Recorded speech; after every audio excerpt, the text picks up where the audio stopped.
Every time I'm here, I think of what Don Wolf used to call this. What did Don Wolf used to call this? Oh, gosh. What about it? Committee of the Half. The The half, half. Oh, Show up, huh? right. I mean, that was actually true for a while. Well, let's see, we've got 2, 3, 4, 5, 6, 7. A little over half. At a half, Ken. 14. Thank God for Zoom.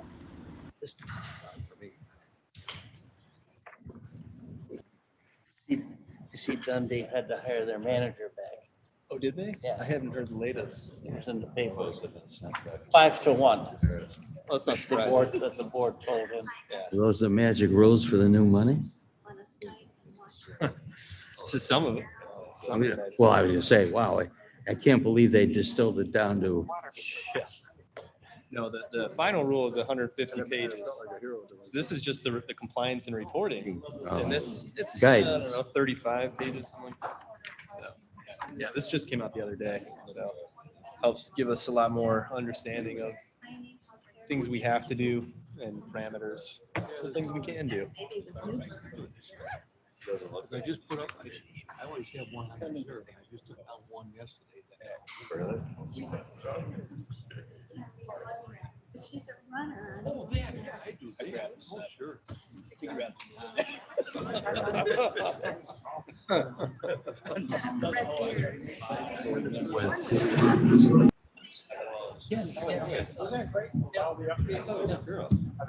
Since this time. Yeah, it was. But it, very concise. It was really laid out well. The baby's got it. Right. Oh, it's nice. Brittany texted me. A lot of work in it. Yeah, they really go. His son is good enough for him to describe him. He is small, 270 yards, without an issue. His sister. 5'5". She's, I mean, she's not spindly, but she's not. He giggles if she makes a mistake, and we clocked her. She averaged 240 yards. Wonderful people who are here today.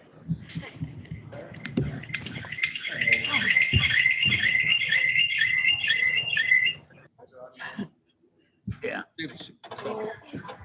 Oh, Remember me? What's her name? What's your first grandchild? I'm leaving at 5:25. You're the cute one. I talked to Myrna, right? That was me. That's an inside joke. She will need that name. In Champagne or in Paris? They have Have you had to, gotten to see her yet?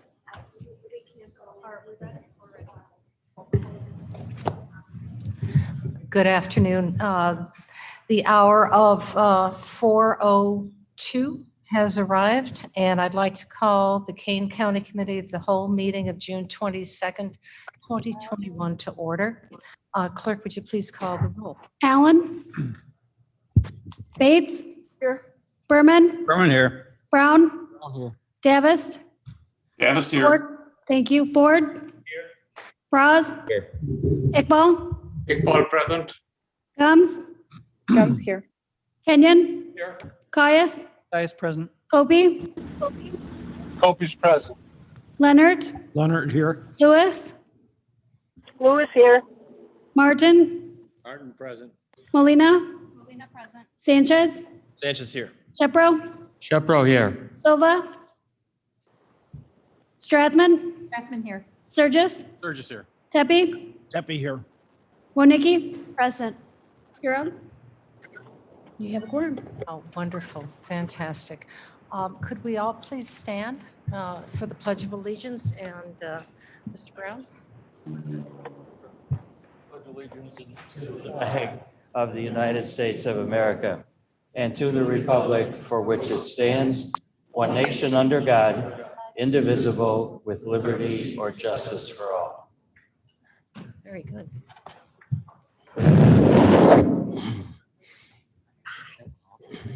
May I have a motion and a second to approve the minutes of the May 25th, 2021 meeting? Shepro moves. Shepro moves, seconded by Sanchez. Mr. Sanchez. Are there any thoughts or changes, edits?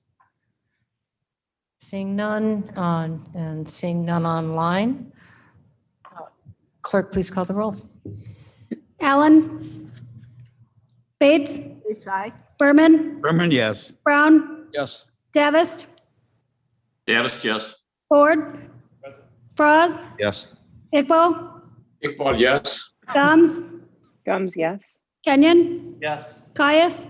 One truck with you. Gopi. Copy, yes. Leonard. Leonard, yes. Lewis. Lewis, yes. Martin. Martin, yes. Molina. Molina, yes. Sanchez. Sanchez, yes. Shepro. Shepro, yes. Silva. Silva, yes. Thank you. Strathman. Strathman, yes. Sturgis. Sturgis, yes. Tepe. Tepe, yes. Wonecki. Yes. Thank you. Very good, thank you. Are there any public comments? And I see none online. No public comments. All right. Now for the beginning. We're approaching, and I'm so grateful that you're all here. This is going to be a wonderful opportunity for all of us to learn about some pretty important funding that we have come forward.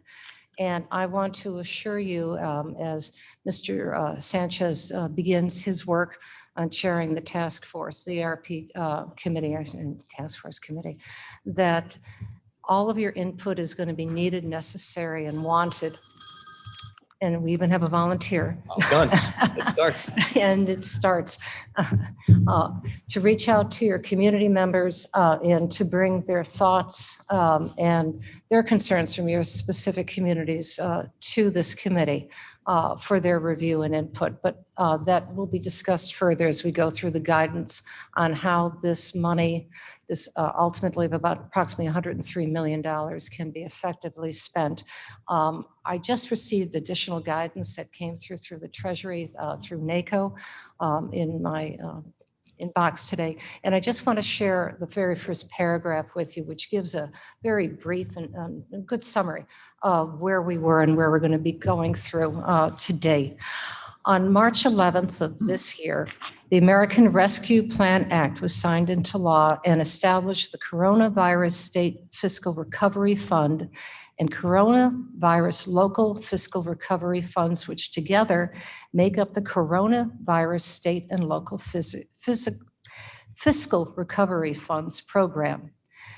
This program is intended to provide support to our local county in responding to the economic and public health impacts of COVID-19 and in their efforts to contain impacts on our communities, our residents, and our businesses.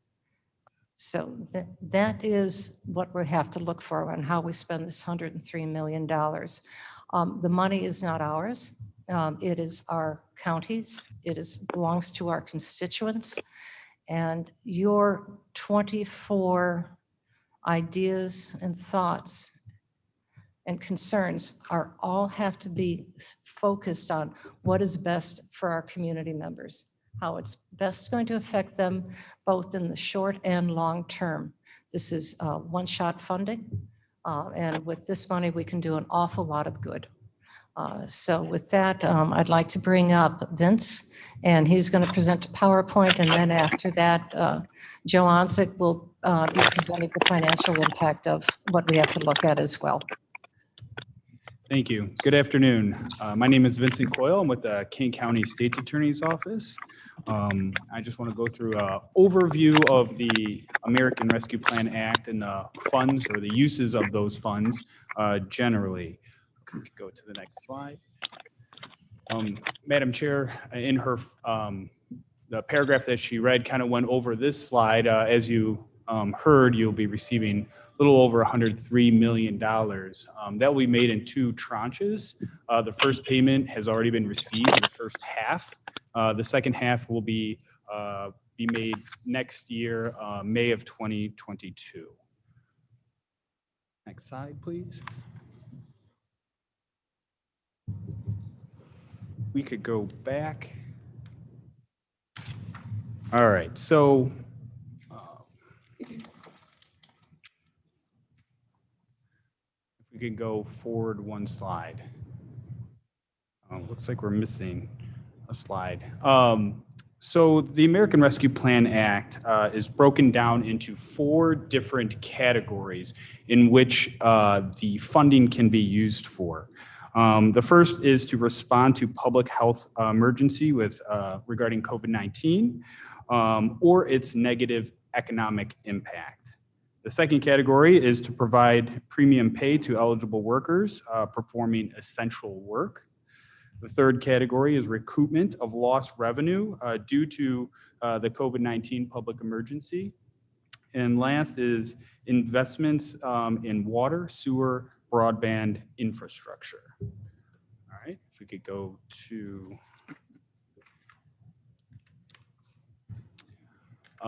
the important dates, as you see on this slide, to keep in mind are the dates of March 3rd of 2021 through December 31st of 2024. Those are the expenditures, the time period that you're going to be looking at.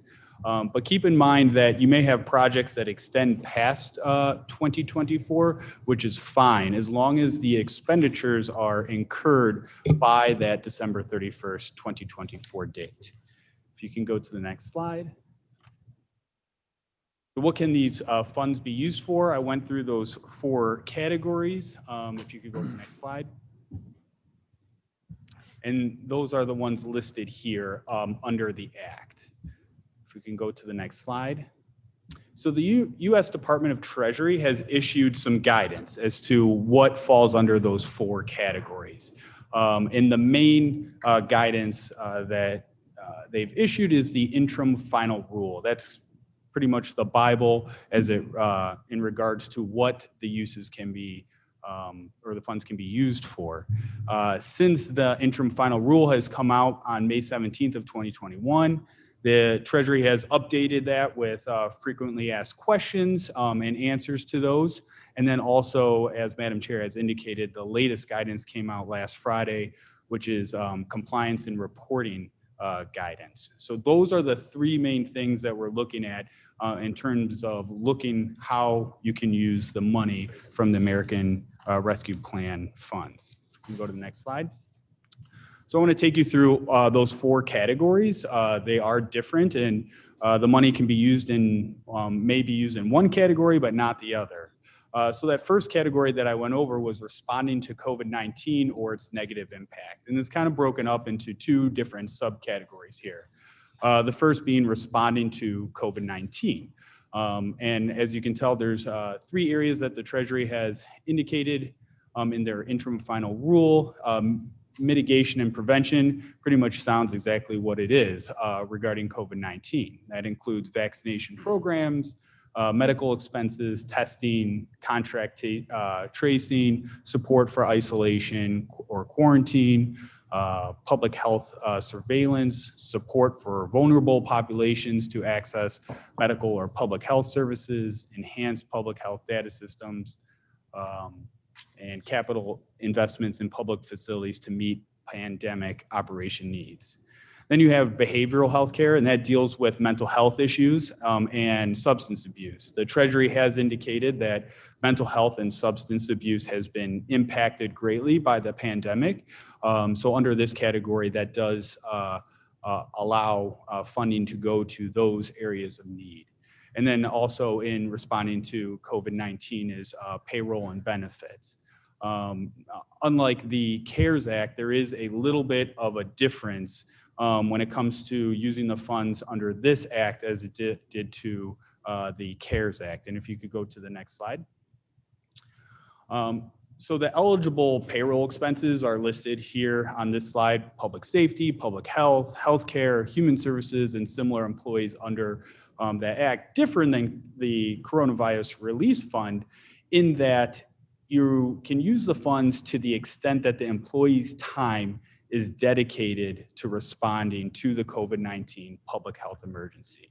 So there is somewhat of a test that the Treasury does give for convenience, in that the employee that the funds should be used for would be covered if that employee or their unit or operating unit that they work in is primarily dedicated to responding to the COVID-19. So what does that mean? Then more than half the employee's time is dedicated to the COVID-19 response. So you can use the funds for payroll under this section if it falls under that test. All right, next slide, please. And then I mentioned the second subpart is responding to negative economic impacts. This is impacted industries. The Treasury has indicated that tourism is down and hospitality, so you can render aid to help safely open up those businesses that deal with travel and hospitality. Rebuilding the public sector capacity. The Treasury has indicated that there's been a loss of the workforce and things of that nature. So to replenish or get back to the area that you were before the pandemic hit. Small businesses and nonprofits allowed to, under this section, loans and grants to mitigate financial hardships. And that does include counseling with the businesses to help them get what they need to get back to where they were before the pandemic. And then impacted communities. And that includes, as it indicates, job training, internet access, and then really the Treasury wants to focus on those communities that are hardest hit by the pandemic and educational disparities. Next slide, please. The Treasury does indicate what you can't use the funds for, and that's outlined in this. In each category, they kind of indicate that. So in the first category, you cannot use the funds for general infrastructure unless it's responding to a specific pandemic need. And that's important to note because the Treasury will be watching over this, and failure to comply would be a recoupment of funds by the Treasury. Also, they specifically state, and in many different sections, not just the interim final rule, but also in the frequently asked questions, you cannot use the funds in any way for rainy day funds or financial reserves. That is not allowed by these funds, or payments of interest or principal on outstanding debt instruments or settlement agreements. So the Treasury has made it very clear that none of the money can be used for those items, and they've made that clear in multiple different areas. Next slide, please. The second category is premium pay. Premium pay deals with eligible workers performing essential work. And then you could also provide grants to third-party employers who are doing the same thing. So what is essential work? Well, that's work involving regular in-person interactions or regular physical handling of items that were also handled by others. Not be doing that. And then also what's eligible workers, those are your essential workers that are needed to maintain the continuity of operations, right? And then also those are in certain sectors and any other sectors that the governor has indicated. Those sectors are listed below, and they are the sectors that you probably guess deal with essential work. And that's healthcare, education, childcare, transportation, sanitation, grocery and food, public health, and safety. Ask you a question. Yes. Will that be mostly retroactive pay? So there are some exceptions in the interim final rule, but essentially the costs that they're looking at start from March 3rd of 2021 to December 31st of 2024. And we're going to limit the questions until after the presentation. If I may. You can write notes. Okay. Next slide, please.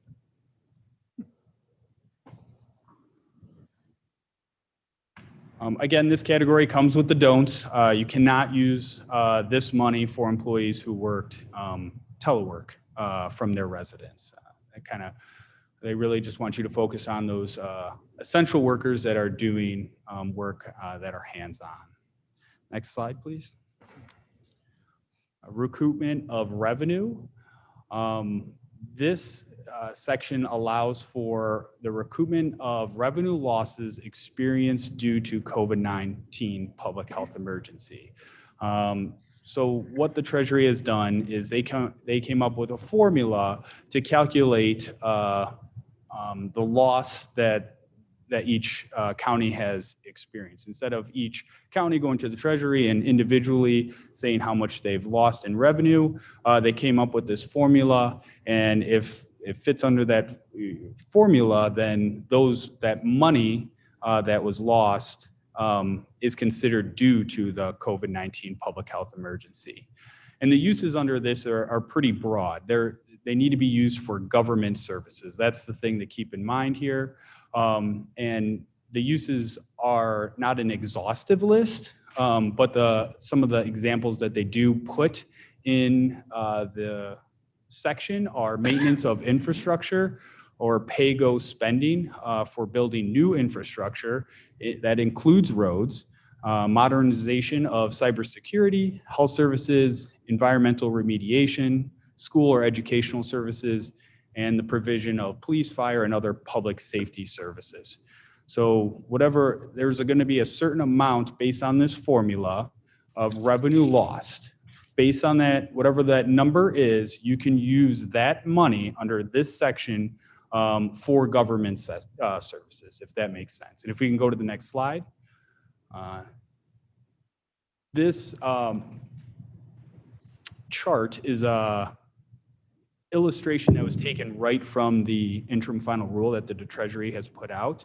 And this just kind of gives you an idea of how that's calculated. So you take 4 points in time, which is December of 2020, December 2021, 22, 23.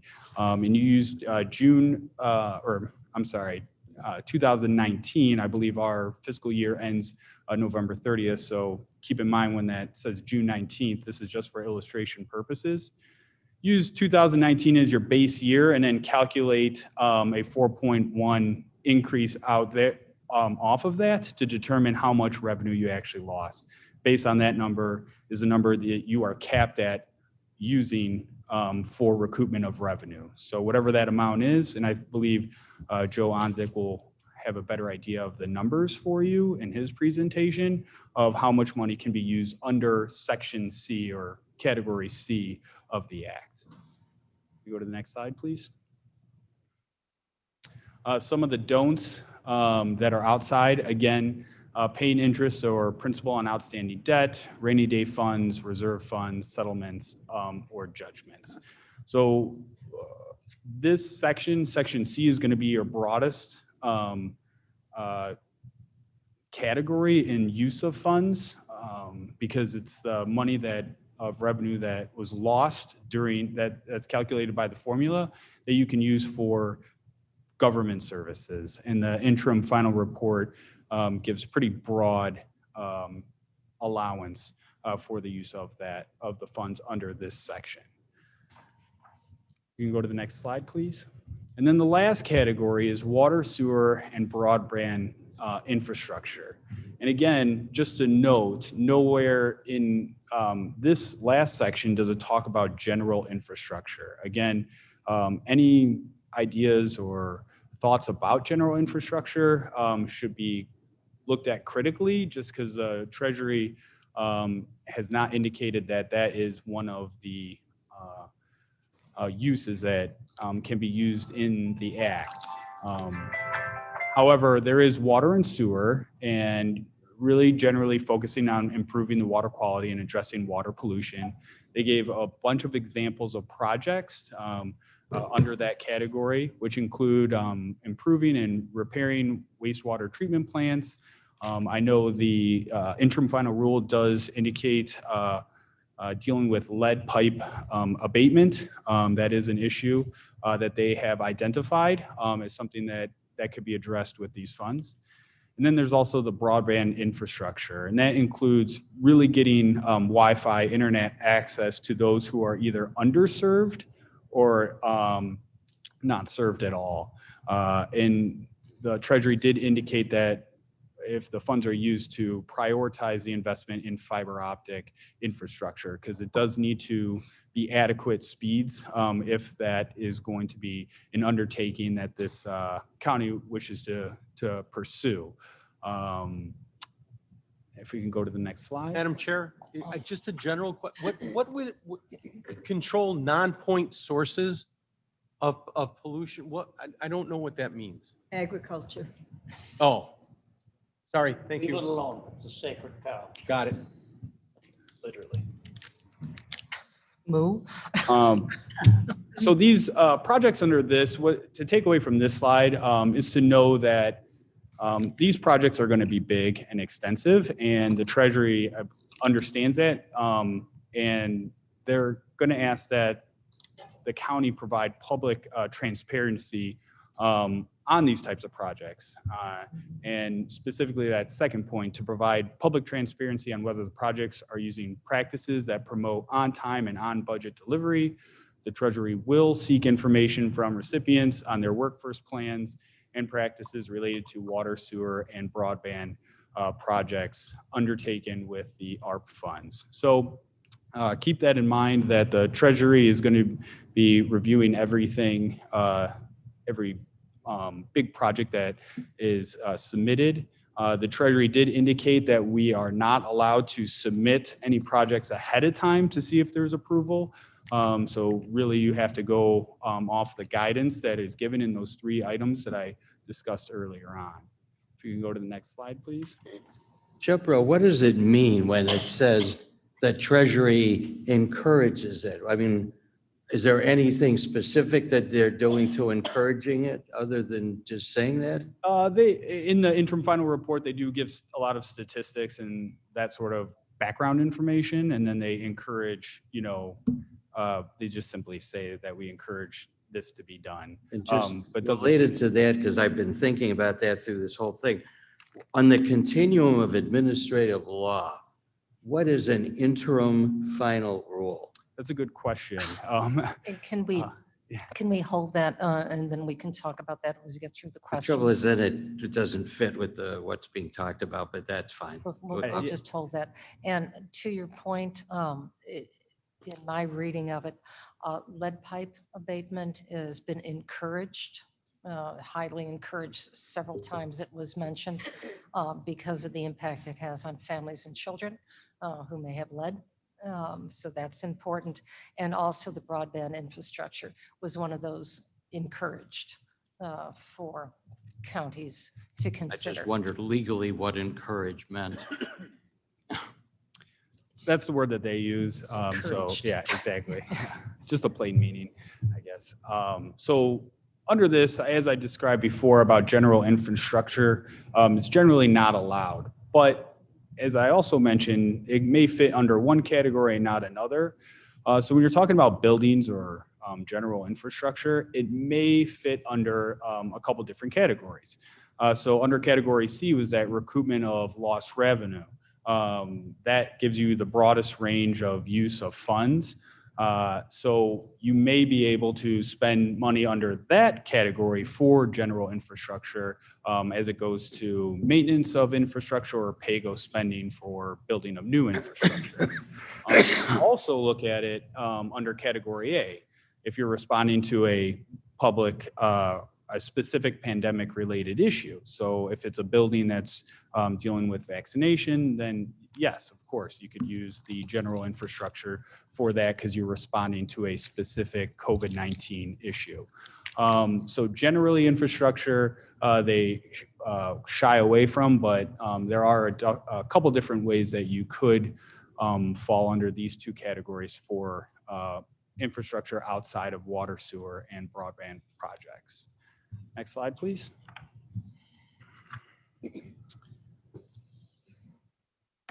Restrictions. So the interim final rule does have two specific restrictions. The county may not use the funds either directly or indirectly offset a reduction in net tax revenue resulting from a change in law, regulation, or administrative interpretation during the covered period that reduces any tax or delays the imposition of any tax or tax increase. And then the second is the county is prohibited from using the funds to deposit into any pension fund. So those are two specific restrictions that they have outlined in the interim final rule. And then next slide, thank you. So when it comes to reporting, there's going to be three different types of reporting. The interim report is the first, and it's a one-time report concerning the status of expenditures as of July 31st of 2021. So in that report, it's going to look at from the date of award of funds to July 31st of 2021. And it's based on expenditures, and this report has like expenditure categories, and you go through each category and pretty much list your expenditure under that category. The second is a project and expenditure report, and those are reports on projects funded, expenditures, and contracts over 50,000, and any other information. Those are going to be done quarterly, and the first one is due October 31st of 2021. And then the last one is the recovery plan performance report. This is an annual report, but also due on August 31st of 2021. And then after that, it's annually and due on July 31st. And that's to provide information on projects that are done with the ARP funds and how Kane County plans to ensure program outcomes are achieved in effective, efficient, and equitable manner. So what to keep in mind when it comes to reporting is that date of award for that first interim report to July 31st of 2021, and then it's due that next month. So right after July 31st of 2021, you have about a month to get that report submitted, which is, I believe, just submitted on their website. And as you can tell, there's going to be a lot of reporting and things that go along with the project management of all of this. And so the American Rescue Plan Act funds can be used for administrative costs. So may Kane County use funds to cover the costs associated with managing and administering the funds? And the answer is yes.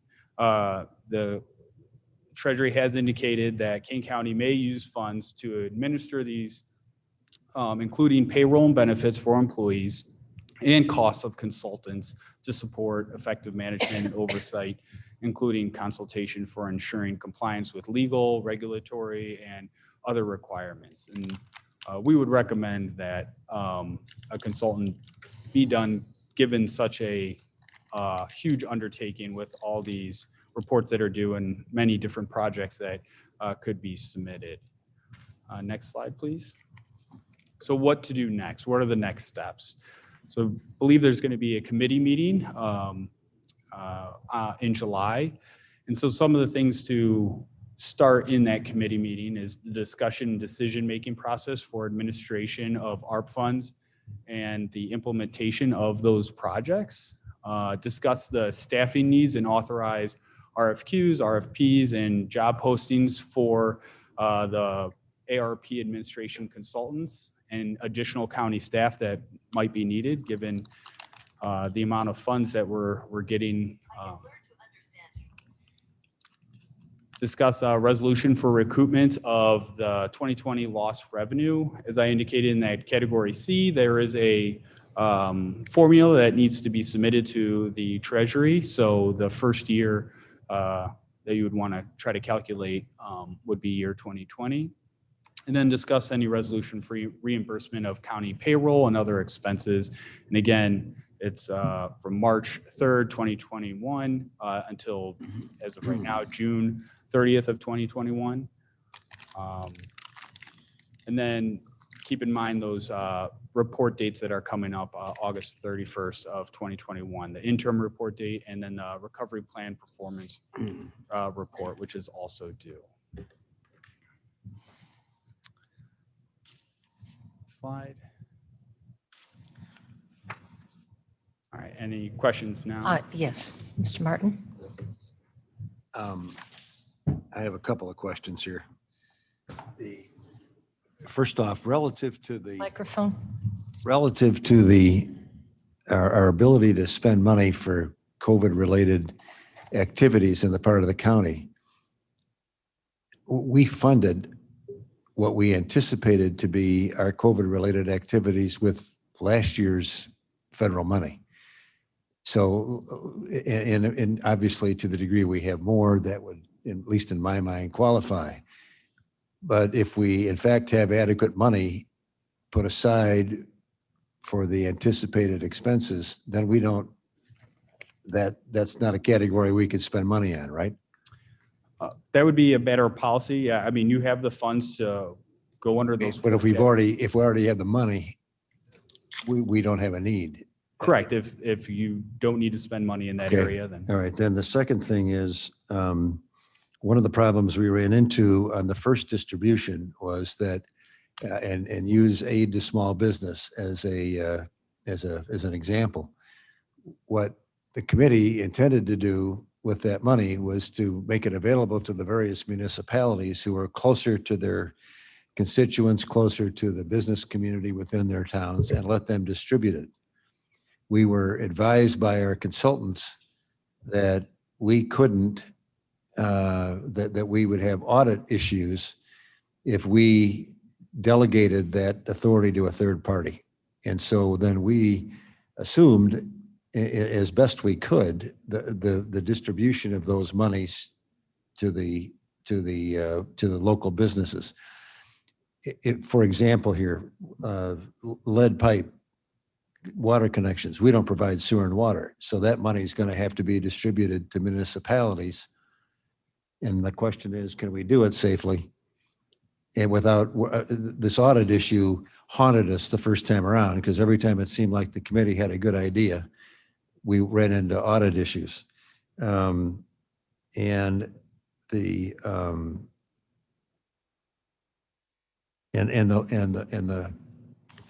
I mean, I guess that's it. I know what the other one was. Are we allowed, and let me use mental health as an example. There are a myriad of facilities in the county that provide mental health assistance.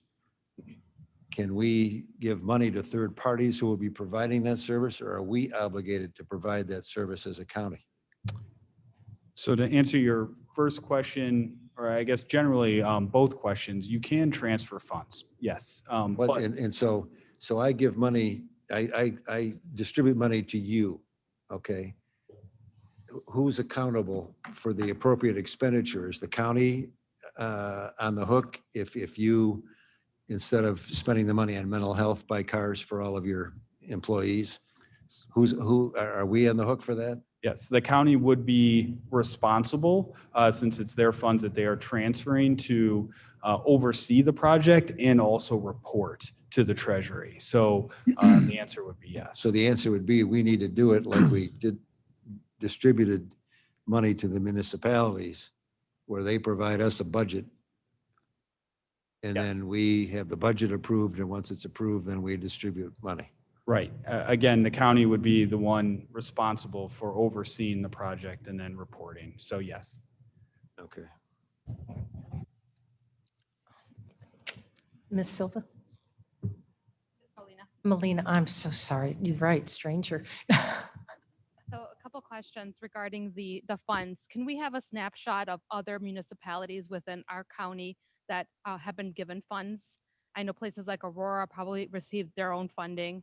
And then what our guidelines are for cost sharing projects for things like sewers or lead pipes, if we're able to do a cost share project with the municipalities who are also receiving funding. Yeah, for the cost sharing, I could definitely look into that. I don't have a exact answer right at this moment. But in terms of finding out what other municipalities are receiving in funds, so those would be considered non-entitlement units of local government. And the way that the funds are distributed to them are actually through the state. So the treasury gives the money to the state and then the state distributes. So it's not it's not as simple as looking or going to the treasury who distributes the funds right to them. So it would be up to the state to determine whether that they are distributing funds to them. So it would be a little bit more difficult.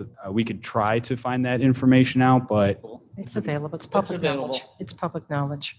I thought that there was a direct grant under the legislation to 3 minutes. That's correct. That's correct. And that's been published, actually. Yeah, that has been, I believe that some of our municipalities have received $1 million. Perhaps Batavia has, St. Charles, Geneva, and the larger ones like Aurora have gotten significantly more. Right, so I'd like to have that snapshot of who's received what for our meeting in July, just to have an idea of what they already have to work with and what we can help. Available from Yeah. the state. I'm sorry. That's available from the state, from Illinois. Well, we can provide that for you, absolutely. No, yes. I had two questions, but my first question was specifically that. I've heard information that some of the municipalities in my district have received, are scheduled to receive over $700,000. And if it is available on a website someplace, can somebody just get it to us, please, so we're all working from the same page? And then Jarrett, my question might be premature at best, but when we started with the other committee, I agree with John that we were all concerned about this audit process. Has any of that begun? Do we have any feedback like, yay, we did a really good job, or, oh, we weren't quite on the mark, or where do we stand on that at all as we go into the next round? I'll let Ms. Neerman answer that. Tell us we did really good.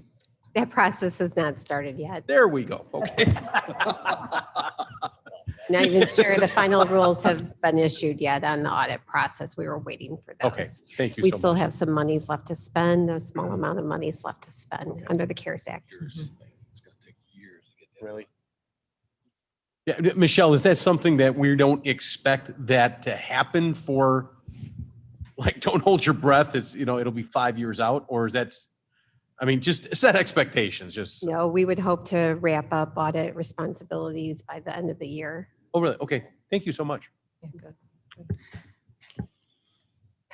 And just to follow up with the auditing, okay.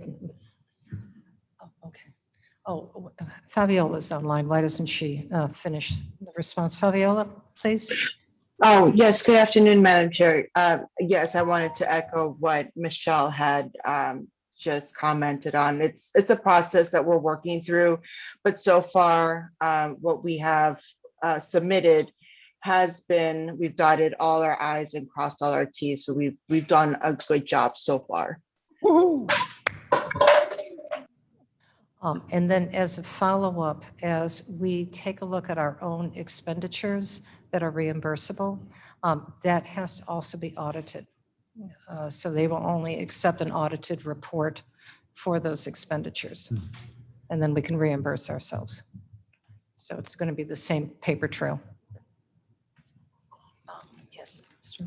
Miller. Thank you, Madam Chair. I've got a question for you. Maybe I misunderstood during your presentation, but did you mention that we cannot send in pre-project forms for approval? Correct. That's what. So we just have to follow the guidelines, hopefully that we're doing everything correctly. And then after the fact, we'll find out if we did or did not. Yes, that's what the Treasury has indicated. That's why a recommendation for using the administrative cost for a consultant that deals with this type of issues would be very helpful, not just given the big projects that could be in the reporting, but also for the compliance. Thank you. Mr. Frost? Frost speaking. You had touched on it briefly in your presentation. Is there a possible mechanism by which we could spend some of these funds on a building project? Yes. So the answer is yes, but it would have to fit under one of those specific categories. So just keep in mind, the Treasury has indicated that general infrastructure is not really accepted, but if you can fit it under one of those two categories, you would be able to do that. Okay, and the two categories were? So it was the recoupment of revenue, which is going towards government services. And then the second one is responding to a specific need. So like the example I gave was if you got you had a building, and that building was used for vaccinations or that sort of thing, responding to a specific COVID-19 issue, then yes, you could use general information. And then as a follow-up, is there a spend by provision? Like this money has to be spent by within a year or 2 years or? So it's by December 31st of 2024, you have to have all the money Allocated. exactly. Your projects don't have Spent or allocated? Allocated. So your project doesn't have to be done by then, but your expenses have to be obligated by that date. Okay, and then if you don't mind, while I got the floor, so will you personally be working with the committee as our advisor? I can assist, yeah, with what I. So if we have questions or comments or? If needed. So in Davis terms with a of follow-up legal support only. The state's attorney's office will be providing advice to the committee and the county board. Vince and Megan are both going to be assigned to be primary legal contacts. Megan's going to take the contracts portion of it, and Vince will take, the other miscellaneous portions. I'll always be available, and Aaron Brady will always be available as well to help answer those legal questions. In terms of administrative support, we are recommending that consultants or county staff position be hired to do that. That was one very important lesson I think we learned from CARES Act is we really need additional staffing.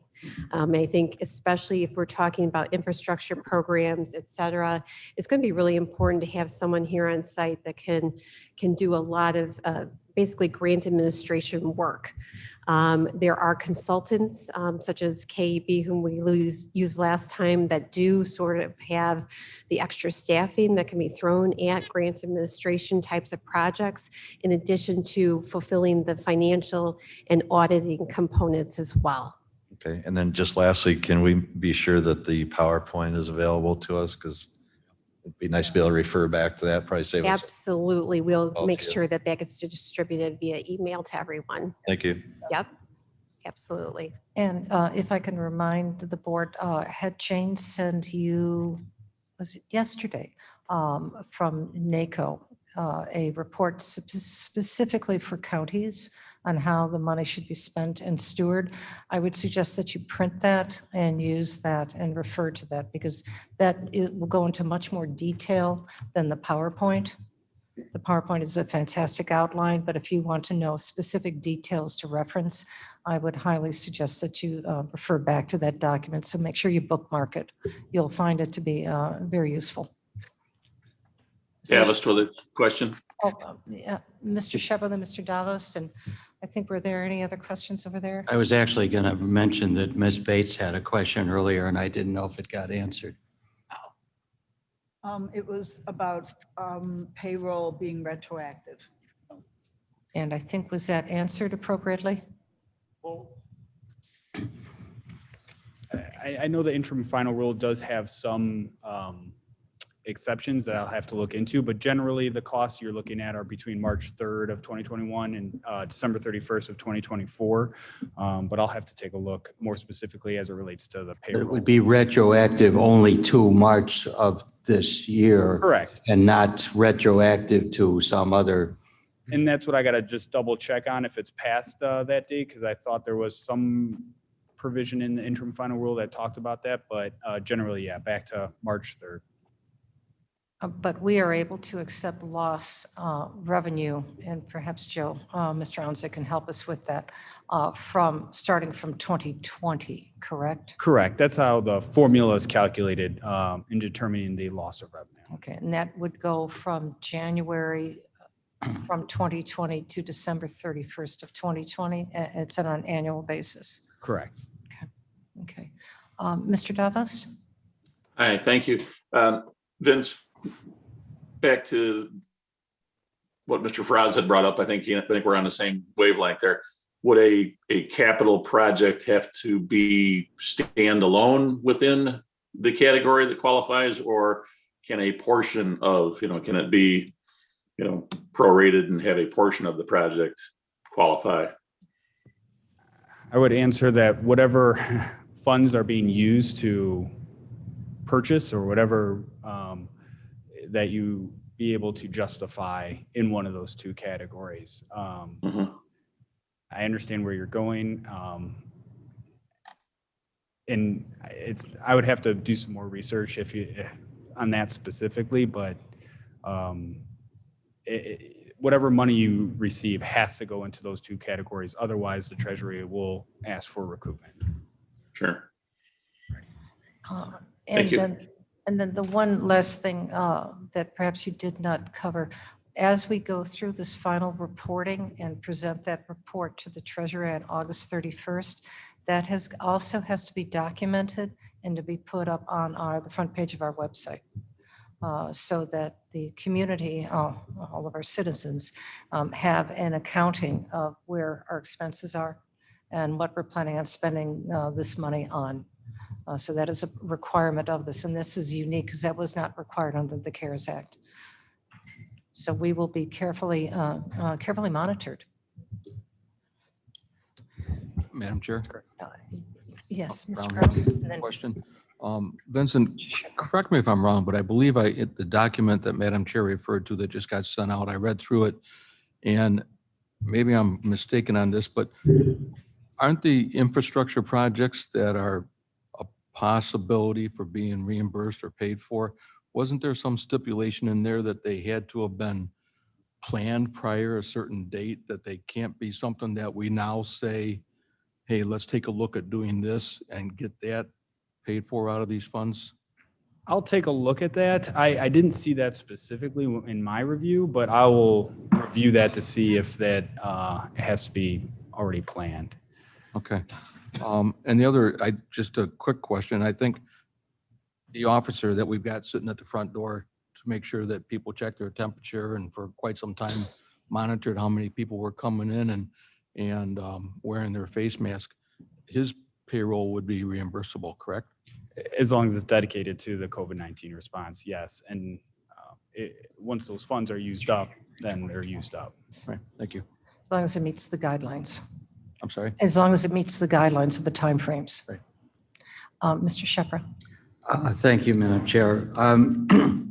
Because I have a series of questions.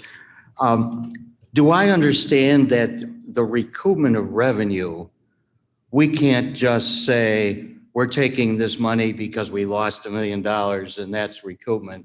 Is that what I understand you to be saying is that projects which will generate revenue that will recoup what we lost? That's the way that you recoup revenue.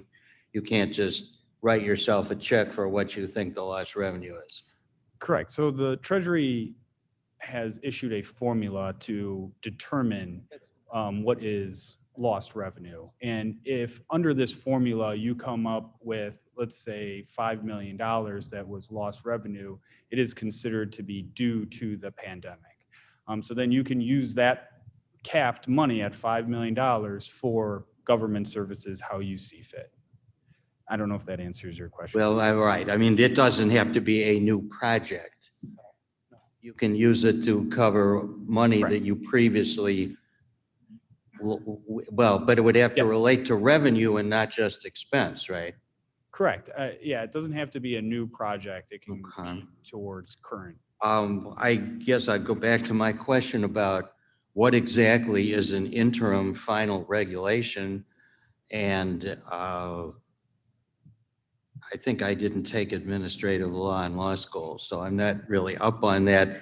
But I understand, just looking at the way the state of Illinois does it, there are all these gradations, and interim sometimes means interim for the next 20 years, and sometimes it means for the next 10 days.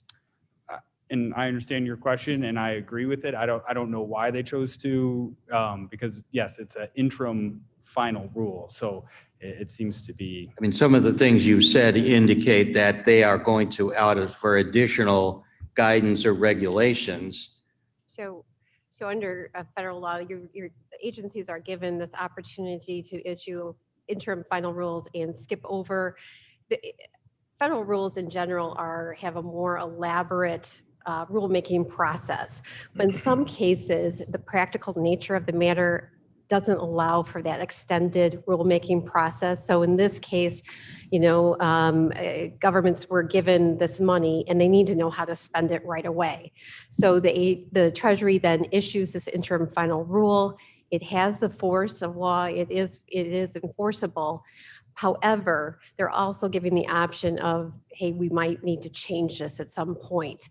So in this particular case, there's a comment period that ends July 16th. And after that, if they receive important public comments that indicate that they need to make some changes to the rules, they'll make the changes to the rule. That happened with the Families First Coronavirus Relief Act in terms of, the family leave, et cetera. Sometimes you'll get court decisions that will weigh in and they will change the rule. So the comment period you said ends July. 16. I think we ought to consider submitting a comment that addresses some of the questions that were asked about why can't we get some pre-approval? The notion that you're playing this game of, well, submit it and hope that it's okay does not strike me as helping anybody. It would be one comment I would make.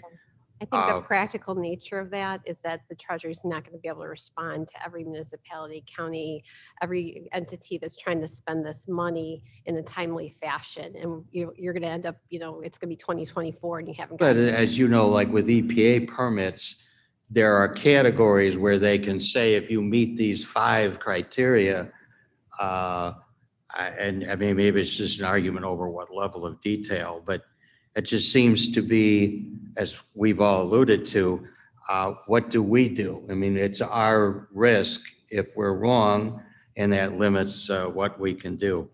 I guess I just had another related.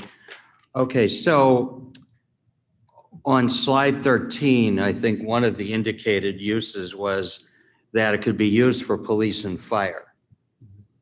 Now, and that goes to my next question. The municipalities all received legislatively allocations for them, which they presumably have to follow the guidelines for them. But as we learned during the CARES Act process, the vast majority of the citizens in Kane County are not protected by municipal fire departments. They are protected by fire protection districts, which didn't get any allocation. And so my question would be, is it theoretically possible for the county to devote some of that money to assist fire protection districts? Or is that also something where maybe somebody ought to go back to the Congress and say, you left out a very important aspect of people that need money. And, again, the municipalities generally are not going to allocate that money to the fire districts because in some cases they're not part of them. In other cases, they have other uses for the money. And that seems to be a potential big hole since they are the ones that have a lot of these expenditures. So generally it does provide for fire. I'll have to look into specifically for fire districts as it relates to the interim final rule. And when you had the list of the interim reports that were due, I think it said the first one is August 31st with expenditures by July 31st. And I think perhaps Commissioner Surges or somebody asked, does that mean that if is there a time cutoff? So if you haven't expended money on pre-July 31st, are you precluded from doing that later as part of a plan? Does it cut off the timeline? No, I don't believe so from what I've reviewed, but they do want to be aware of any expenditures you've made by the time of the award to July 31st of 2021. Okay, thank you. Yeah. And one more question, and then I think we need to go to Mr. Onsick. May I? So my understanding is that this is not an infrastructure grant. This is intended not for infrastructure unless it's related to water, sewer, and broadband, correct? Correct. there is a specific category for water, sewer, and broadband. And when it comes to general infrastructure, they said, the Treasury has indicated that it's not for general infrastructure, but they do give flexibility if it fits into one of those two categories. Yeah, a COVID category. Yeah, the two categories I mentioned before, yes, which is one, responding to a specific COVID-19 related issue. So no bridges and roads. Nope. People. You can use it for roads, but it has to, again, fit under one of those provisions. Road to the hospital. But generally, no. Madam Chair, if I may. Madam Chair, if I might comment, Sanchez here. I've been telling people that the guiding term, the guiding principle of this act is infrastructure, but not necessarily physical infrastructure. It's more a principle. What can we do that to make this money last longer than this time period of 2 to 4 years? Things that instead of where the CARES Act was more about emergency relief, short term, get some money out into the community, help people. This is long-term thinking. But not roads and bridges. Not roads and bridges, No, no. no. Sorry, Drew. And the one thing that was not mentioned in this is What are you up workforce to, Drew? development. There has been a lot of loss of jobs. We do know that because of lack of adequate childcare, that many families have either opted to have one family earner or people may have had to stay home. But the propensity of women have had to, that's what data shows, have had to give up their job to take care of children or grandchildren. So instances of childcare support for workforce development can be one of those things as far as infrastructure goes, because it is about workforce development, can be considered. So that kind of infrastructure is allowed, as is job training opportunities and apprenticeships and educational opportunities as well to guide the laid off individuals to be able to go back to work for new job skills. So that's a part of the infrastructure. Madam Chair, one final. Yes, hold on. Which Mr. brings me back to my original question. We apparently can, and Mr. Rancic will do this, arrive at some kind of an arithmetic entitlement to the county. Okay, the formula will be applied and we will know what happens. But what it sounds to me, based upon the fact that we already have received significant funds for expenses and our revenues are, beginning to approach where they were, is that we're going to end up needing to spend this money, distribute in ways that and you mentioned job programs and all this other stuff. It seems like we're going to have to deal with third parties who are qualified and do this, similar to what we did when we got that last shot from the state. What was it? I forget the dollar. $15 million. We didn't have the rent capacity. relief. The rent relief. Yeah, and rent relief. We didn't have the capacity to administer it, and so when we talk about community input and those types of things, what we may be soliciting more than it may be. I run a mental health clinic in Elburn, and the third parties, I guess, is who we're, unless I'm alone in the thought, I don't want the county to start trying to put together job programs and that kind of stuff. I think it's beyond our capacity. But then what we're talking about is screening the various social service providers, because, and I got a text from Jody Wolnick when I said we don't provide sewer and water, and she said we have wells all over the county that have high lead content. So we do have legitimate county expenditures that fit the protocols here, but we're going to have to be leaning a lot on third parties to do this, or we'll never get the money distributed. Okay, good comment. Yes. One question that I think I know the answer to, but I just want to hear it out loud and then a statement. In the first go around, there was a notion that we really had to fight to get that 65-45 split to our municipal counterparts. There is no requirement here. This is our money, correct? Yes, for the county. That notion in the first round does not exist here. $103 million in. County, there's no Yeah. looking to split that. And then the second thing, Madam Chair, you just made a comment that is just so in tune right now. I sat in business meetings most of the morning, and the biggest struggle that I heard coming out of those meetings was that there are those group of employees that almost bear a jealousy to those groups of employees that are struggling to work from home. Why do they get to work from home when we don't? And the answer was very simple in my observation. Those people working from home are struggling with childcare needs that we don't have an answer for yet. Now, everybody would like to thump their chests and say, hey, we're going to have an answer by September. But if your answer is that you're planning the children to go to school so that you can come back and work in the office, school doesn't go until 6 o'clock at night when you're required to be here at your job. And I fear that as a society, we are kicking a can down the road because none of us are informed enough to answer this.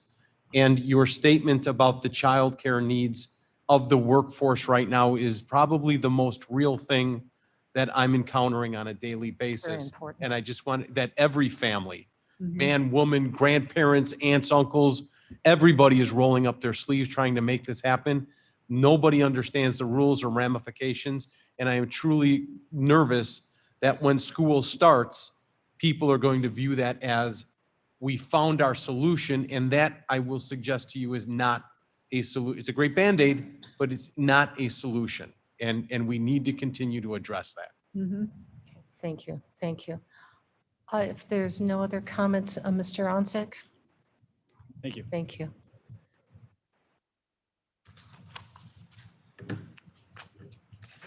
Good afternoon.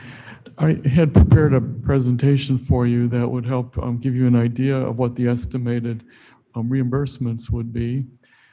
So just need a moment for that to come up. But while we're waiting for that, I know the topic of whether or not we've already been subject to an audit for the CARES Act funds, if we've already underwent that. And no, we haven't in terms of the U.S. Department of Treasury, but we did receive an audit of those funds by our regular auditors, Baker Tilly, and it was included in the audit of our federal awards, like they audit all of our federal awards, and no findings was the result of that audit. So in other words, from their perspective and looking at it, everything was done appropriately. So that's encouraging to know going forward when we will undergo the audit by the U.S. Department of Treasury. Okay, so this is my presentation. Hopefully this will work. There we go. Okay, I started out by estimating the lost revenue for 2020, and they give you a very specific formula. You start with the revenue, the eligible revenue from fiscal year 2019. That and this eligible revenue, basically it excludes your federal grants. So any federal grant funding is excluded from the revenue figures that we'll be using and comparing. Also excluded would be any of the revenue or funding that goes into the agency funds. And then there's also a few specific categories. For example, if we received any bond proceeds, that revenue is not included, but pretty much everything else is. And so for 2019, the base revenue that we start with to compare to is $180,828,000. They then allow you to increase that by 4.1, by the greater of 4.1%, or what your track record on the previous last 3 years has been in terms of revenue growth. Over the last 3 years, prior to 2019, our revenue growth for those 3 years was about 3.2%. So we're allowed to use their standard increase of 4.1%. So you take 2019 at 4.1%, that's at 7,413,000. So the base revenue, including the 4.1% increase, is 188 million. That's what we compare our 2020 actual revenue to determine the revenue loss. So our actual revenue for 2020 is $180,812,000. That tells us that their estimated lost revenue for 2020 is $7,431,000. Did I say that right? $7,431,000. Now, just one little tidbit of information here. We do not have the ability to calculate revenue, I should say very easily, as of December 31st. So what this comparison is our fiscal year end, which is as of November 30th. In order to calculate revenue as of December 31st, which is what they're indicating we need to do, it's basically like closing our fiscal year a second time as of December 31st, which is a tremendous amount of work in terms of doing accruals, reconciliations. It would take a team of people to do that. So I talked to Baker Tilly, our auditor, and they agree that that is a tremendous amount of work to do it that way. So they believe that by just comparing our fiscal years, which ends on November 30th, is close enough to December 31st to be acceptable. Of course, we'll have to see how this plays out. I mean, it may turn out that as we move along, that they absolutely insist upon a December 31st cutoff, in which case then we're going to have to put in all the time and effort into calculating it. But for now, what we can do, and what I have done, is just compare the fiscal years. So based on the fiscal year comparison, lost revenue for 2020 is a $7,431,000. Looking ahead, this is where it becomes very difficult. Now we're trying to project out lost revenue. So we're projecting out what we think our revenue is going to be in fiscal year 21, 22, and 23. And then compare that to the base year of 2019, and then add 4.1% going forward for each successive years on a compounded basis. So now we're comparing 2019 revenue plus 4.1% to bring us to 2020, and then another 4.1% to bring us to 2021. And that difference between that figure and what we're actually projecting for 2021 is $16 million. In 2022, that lost revenue projection is $17 million, and in 2023, it's $22 million.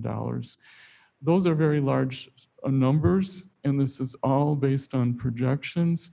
And why this is very uncertain is because this is also including grant revenue, and grant revenue can fluctuate by many millions of dollars. So these figures could change and go up or down accordingly. I then did it a second way, where I just looked at, realistically, we've never had a 4.1% increase in revenue. So if we were to just look at it realistically and use 2%, what would be our lost revenue under that scenario? And this is where I came with 8,400,000 for fiscal year 21, almost 5 million for fiscal year 22, and then 5.4 million for fiscal year 23. So I basically I'm showing you two different scenarios. So I would say this was probably on the minimum side, and then the other figures is on the maximum side.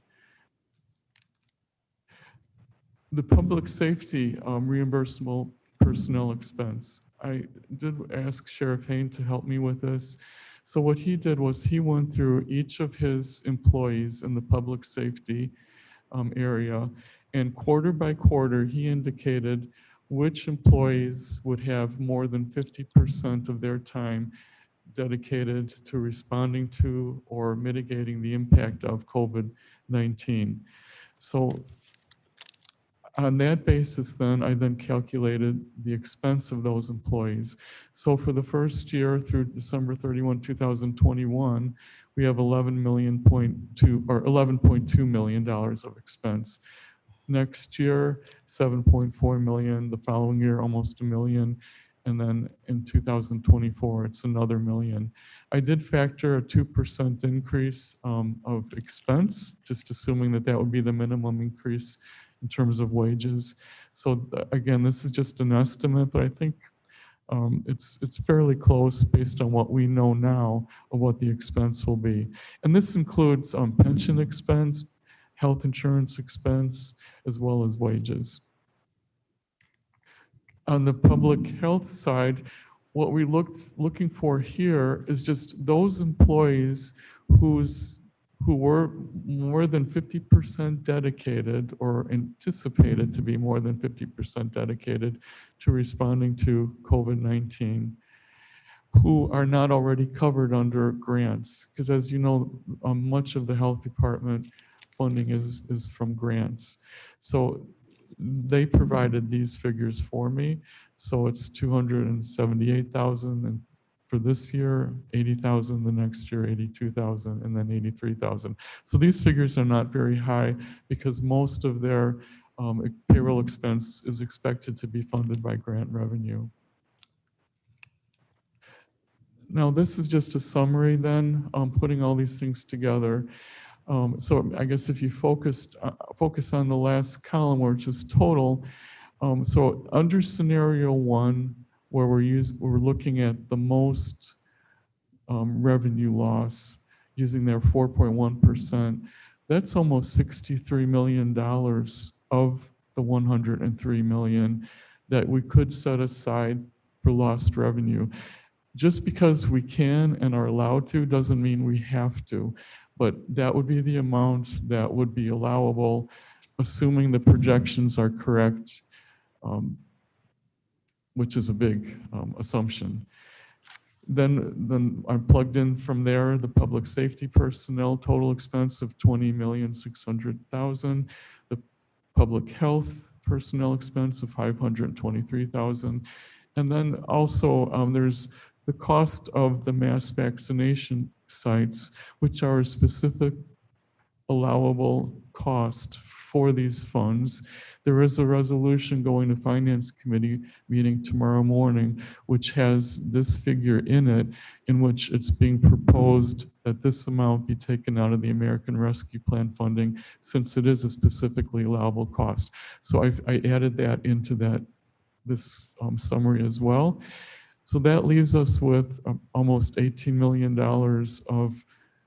of the funds that can be used for other items, any of those allowable uses that Vince had just presented to you. Under the other scenario, I use the lower amount of lost revenue, and that basically gives you, if you look in the total column, about 54 million, or about half of the funds that will be yet to be determined for other uses. So depending on what other uses you have in mind, may factor in your decision as to how much to set aside for lost revenue. And then just notes, it's basically the same note on the use of lost revenue that Vince had in his presentation. And I would say that setting aside an amount anywhere between scenario number 1 and scenario number 2 would be recommended at this point, simply because this is simply a projection and it could change very quickly as we become aware of additional grant revenue or maybe less grant revenue as we move forward. So this gives you just an overview of what it is. I'll leave you with this one slide here to look at, and I'd be happy to answer any questions. Mr. Shepherd. Can we reallocate how the money is accounted for under this so that if we had used CARES Act money but for that, it would be eligible for reimbursement under this program? Can you move that to another category to maximize the ability to use the funds available? We can, but it would have to be any expenses that would be incurred this fiscal year. I think last fiscal year is basically closed, but anything that happened this year, we can certainly do that.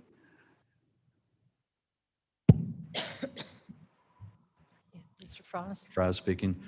So Joe, if I understand you correctly, if we, whatever of your avenues we took to come up with a number for lost revenue reimbursement, once that's reimbursed, those funds can be used for any legitimate government service.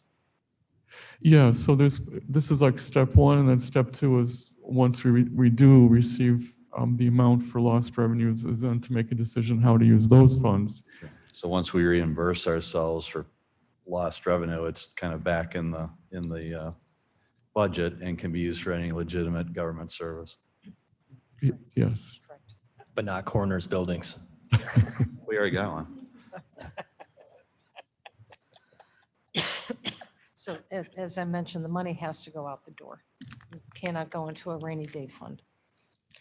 And it has to be expended by 2026 of the end of the year. Madam Chair, to go with Mr. Froz's question. So at that point, it does not have to be a COVID-related issue. It can be more of a general fund issue, or still COVID-related? It has to go under the jurisdiction of this funding. Okay. So it has to be for public safety, COVID relief. And some of the other issues, okay, we talked about childcare. One of the other things that they talked about is affordable housing and as a development for workforce. So as housing, and I'm sure, I hope some of you read the interesting article that was in the Sunday Tribune about the lack of affordable housing that's going to be happening nationwide. As more people are looking to move and population growth and the increase in property values right now, if you sell your home, many people can no longer afford that. So they're looking more towards affordable apartments, which are not available. So it's an interesting nationwide problem that people are going to be facing. And they're saying that use of this money for workforce development to be able to provide not supportive housing, but that is allowed as well. But affordable housing is something that this money can also be used for. So in the thought of having strong workforce development, what are the needs? And these articulated very carefully in that document that I sent to you. So I think I'm confused, because it looks to me like general economic development and infrastructure projects such as road construction or bridge repair unrelated to COVID-19 are not an eligible expense unless funded through a county's lost revenue replacement allowance. So are we back to roads and bridges? And we just Yes, spent so all our ma'am. money so we can all go home? As transportation chair, I don't see any scenario where this would go towards roads and bridges. I think when we're talking about infrastructure, it could possibly be a building. Vince? The only thing I could add to that is, again, one of the slides that we can distribute does indicate, so recoupment of lost revenue, that's the money the lost revenue that the county had. So if the county had that money, they could have used it how they see fit. So as long as it goes to a legitimate government service, they did indicate in one of the frequently asked questions that it could go to building new infrastructure, which included roads, under that specific category. So under this presentation, if the cap is 7 million for that 1 year, you would have that much money of the 103 million funding to use under that category, if that makes sense. And I can follow up with more questions later, but again, it just really depends on what category you're trying to establish the use of funds for. Thank you, Madam Chair. Joe, I've got a question for you. In looking at your two scenarios of revenue lost, one equated to about $85 million over this period of time in lost revenue. The other one equated to about 50 million, using the 2% versus 4.1%. Is that correct? So if we take a balance of those two, it's about $68 million. My question is this: whatever we come up with in lost revenue and qualify to get reimbursed for, when we get that money, whether it be 50 million, 68 million, or 85 million, can we use that money in any way we want?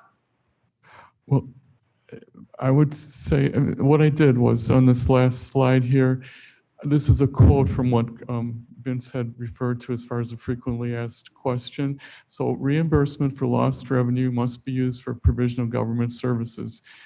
Government services can include, but are not limited to, maintenance of infrastructure or for building new infrastructure, including roads. Modernization of cybersecurity, including hardware, software, and protection of critical infrastructure. So this is straight out of the frequently asked questions. So I mean, this is the answer to the question. It may not be the complete answer you're looking for, but it gives us a good idea that there are a number of sources we can use the lost revenue allocation for. Yeah, so in that sense, it's to our advantage in terms of flexibility to set as much aside for lost revenue that qualifies for lost revenue as possible, because then it opens the door to maybe more possibilities than we otherwise would have. I think I see some interesting eyes going on there with transportation. Some interesting excitement in your eyes for transportation. No, not transportation. Am I going to get that wall on Orchard? That could be in play. I guess this is a joke, but the definition of infrastructure recently has taken on broad meaning. So if we can't spend it on infrastructure, maybe we can't spend any of it. So that's a joke. And affordable childcare is part of infrastructure, so. Yes. Madam Chairman, I believe that we need to keep in mind that the spirit of this act and this $100 million is to go towards people who are seriously affected by COVID and to make sure that the social needs are met of the people who are still suffering from COVID, and how to rebuild our economy after that. That's correct. It is an opportunity to support a growing economy here in Kane County. So whatever we look at, we need to make sure that we always have that filter. Good government services is here to help our constituents, and how we reach out to our constituents to best support them for the long term, not just short-term needs, but long-term needs. This money could possibly provide that opportunity. Are there any other questions? Because I just want to forewarn everybody, we will be going to executive session. The phrase, Shepro, the phrase was used a couple of times about expenditures needing to be primarily related to COVID. And we know with the CARES Act, eventually they got around to saying that certain expenditures would be conclusively presumed to be primarily related. Most notably, I think all of like first responder payroll costs, regardless of what they actually used it for. Is there a similar definition already in the guidelines, or do we anticipate that that will make its way somewhere down the line as it did with the CARES Act? Well, there is already quite a bit of specificity within, I forget, the guidelines themselves. So there are a number of things that are enumerated of how these could be spent. But it makes common sense when you look at the list. It's things that you would automatically assume would be covered. And it's one of the many, one of the items in many of the 100 pages of guidance that are out there. So it is available.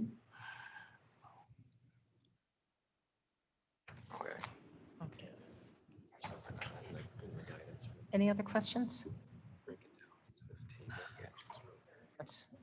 Thank you very much, Joe. Well done.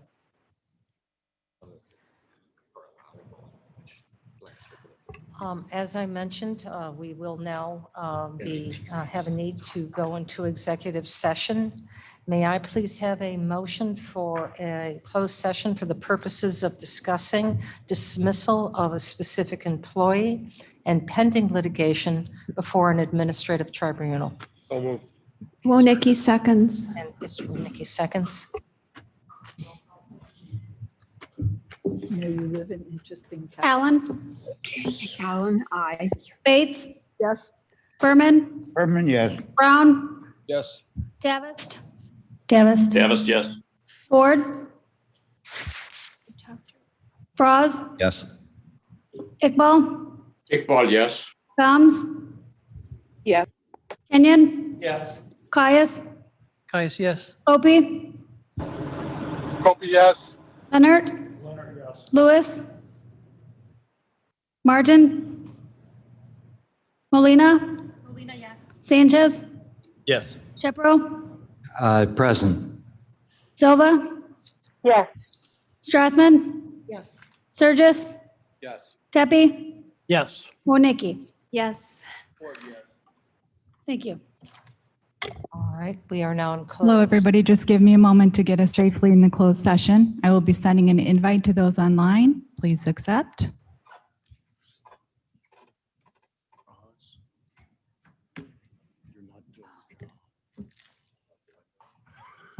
That's the young one.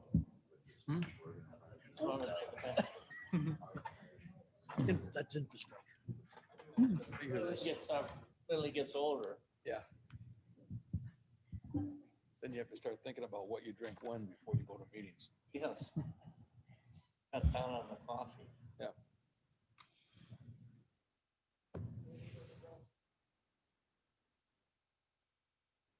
I think about healthcare, not only mental health, but helping people so they don't get sick.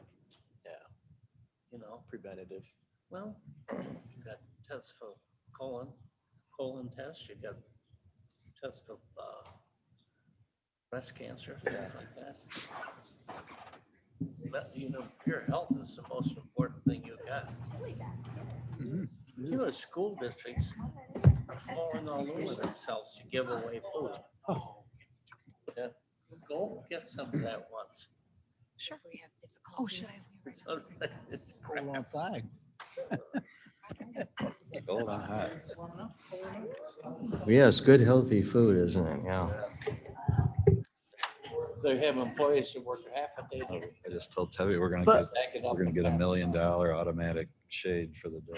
Can you imagine all that money?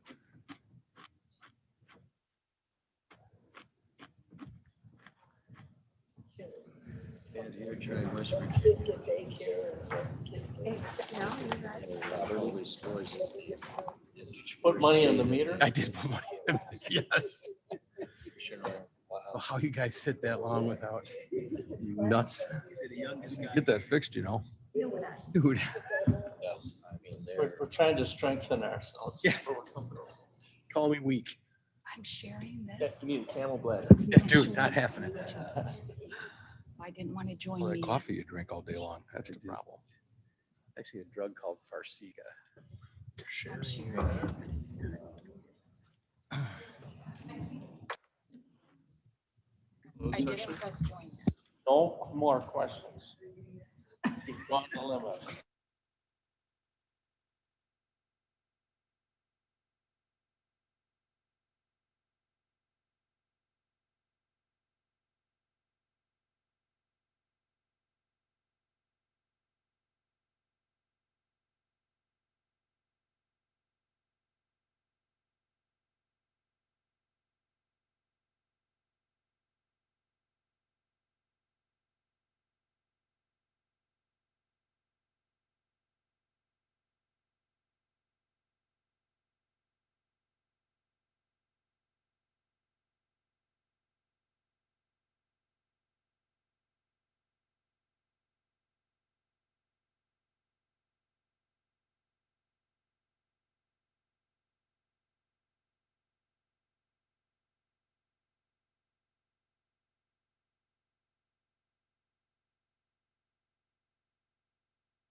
I was just thinking Johnny Cochran, he always had those slogans in the legal setting, so. If it doesn't fit, you must Yeah. have quit.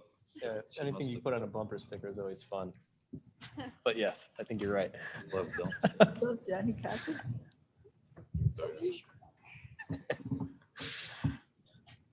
We're safely back in open session. Davis May I seconds please, motion. can you, we're back in open session. Clerk, please call the roll. Alan from. Bates here. Berman, Here. Brown, Davis, Davis here. Ford, Franz, Iqbal, Present. Gums, Gums here. Kenyon, Here. Caius, Vice President. Gopi, Hope is here. Leonard, Leonard here. Lewis, Martin, Molina,